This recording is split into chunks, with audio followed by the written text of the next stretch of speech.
Manning's second Super Bowl victory and second Super Bowl MVP award to boot, the discussion has turned to whether Eli Manning will be deserving of Hall of Fame induction upon his retirement. It's something that usually becomes a serious consideration when a player's playing days are over, but the Manning issue has piqued interest due to the presence of his older brother, Peyton Manning, and the assumption that Peyton will be a Hall of Fame first ballot inductee when his time comes. Peyton is arguably the greatest quarterback to ever play the game. His regular season win percentage is ridiculous. In the 14 seasons that he spent with the Indianapolis Colts, in 13 of those he actually played, only once did the Colts fail to win 10 games or more, and that was in his rookie season, which I believe is a forgivable lapse in his record. Eli has been inconsistent in comparison, constantly criticised and has never really looked like his older brother in terms of poise or confidence in the pocket. In the postseason though, not looking like Peyton Manning is not always a bad thing. Peyton is used to regular season success, but when it comes to January the wheels tend to fall off no matter how well his Colts have been playing. Peyton only has one Super Bowl, Eli Manning has two, and both were won in considerable style. Eli's a postseason warrior. Peyton, it just doesn't happen. Every year the team, however good it is around him, capitulates when it comes down to crunch time. Now those unfamiliar with the game might find it somewhat strange that a player with less championship wins is more likely to make it into the Hall of Fame than someone with twice as many wins. And it is a puzzler, and it is a little bit flexible. Analysts and commentators of sport tend to gauge quarterbacks on their titles. It's always mentioned that Tom Brady needs to win that fourth title to align himself with Joe Montana. But in some cases, not winning a title doesn't preclude you from being in the Hall of Fame. In cases of those unlucky nearly men, Dan Marino only ever played in one Super Bowl against Montana, and he lost. Despite setting countless passing records in the defense-friendly era, Marino has no ring to his name. Similarly, neither does Jim Kelly of the Buffalo Bills, perhaps the most unlucky quarterback in the history of the National Football League, to appear in 4 consecutive Super Bowls and to never walk away with the Lombardi Trophy. Both those guys have made it into the Hall, and they have no championships at all. Eli's got 2. Peyton Manning has 1. So why shouldn't Eli be considered? Well, a lot of the time it comes down to the perception of a player. Gaudy statistics do help any man's stock, but being viewed as a troublemaker, prima donna, or simply fluky would damage a player's value. One former Signal caller to have weighed in on the subject is St. Louis Rams legend and Arizona Cardinals saviour, Kurt Warner. Now, Warner recently retired 2 seasons ago, and upon retirement I made a point of commenting that I believed that he was deserving of Hall of Fame induction. It was a claim that was greeted with, shall we say, a less than enthusiastic jeer. But if you look at his statistics, in the seasons that he did play, Warner is most definitely of that calibre.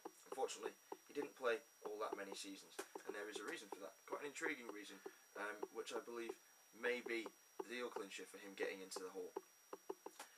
Okay, so Super Bowl 34 MVP, Kurt Warner, doesn't believe that Eli Manning's body of work is strong enough to warrant a bronze bust in Canton, despite the fact that he does have 2 titles and has won them, as we said, in that unique, cool-handed way that only Eli Manning seems to do. Warner is an interesting character when it comes to Hall of Fame induction. After a late starting career, he enjoyed superlative spells with two separate franchises, leading them to a combined 3 Super Bowls and winning once with the Rams, and nabbing the MVP honours in the process. He's only the second man to throw 100 touchdown passes with 2 separate teams. He's the fastest man to reach 10,000 and 30,000 passing yards. He's been voted to the Pro Bowl 5 times in the full 6 seasons that he played, and in each of those Super Bowls he's thrown for 350 yards and owns the 3 highest single game passing yard totals in Super Bowls to date. He has a 65% plus completion rate and a quarterback rating of 93.7. But given the middle years of his career were spent as what many regard as a washed-up journeyman backup, there are some debating his Hall of Fame credentials. Okay, he was 28 when the Rams signed him in 1998. When the Rams starters went down injured during pre-season, Warner stepped in and took the Rams all the way to the Super Bowl and to victory. They got back to the big game 2 years later, but lost to the storied Patriots on the last second Adam Vinatieri field goal. Warner's opportunities then thinned, and because of his age, coaches in New York, St. Louis and later New York, elected to go with younger men. Ironically, it was Eli Manning who actually took Warner's starting job in the Big Apple. But a player like Warner, a man with a great character and an immense religious faith, is hard to keep down. Irrepressibly, he bounced back, and when he was handed the starting job in Arizona, his talents once again shone. He doesn't have the clinical dispassion of Manning. He doesn't have the enthusiasm of Brett Favre. He doesn't have the backyard smarts of Ben Roethlisberger on the run. But what he does have is a potent mix of the three. He was cool, he was passionate, and he was canny. He wanted it, and he poured his heart into every contest and often won as a result of that. Now, Warner's pro football journey looked to have ended before it even begun. The Packers signed him and cut him almost immediately. He then played in the World League of American Football and NFL Europe after that, but the future at that point did not look promising. After all the heartache and all the rejection, all the setbacks, Warner looked down and out. He was stacking shelves for $5.50 an hour, and then the Rams gave him a call and signed him as a backup with the intention of grooming him as a possible one-day starter. But the dream came true a lot sooner than that. He got his shot, he took it in the most emphatic style, and I mean that there is really no better example of a guy that really jumped at his one last chance in professional sport. He played the whole season. He won the league MVP award. He takes his team, the greatest show on turf, the most electrifying passing unit we've ever seen, to the Super Bowl, and he wins with MVP honours as well. It doesn't get any better than that. Warner's Rams were, as his Cardinals became, high-octane, high-scoring, high-risk teams. Bang or bust, when they banged their way to 3 Super Bowls with Warner under centre. 3 Super Bowls in a 10-year span for a man that only played 6 full seasons. That's not a bad completion percentage for me.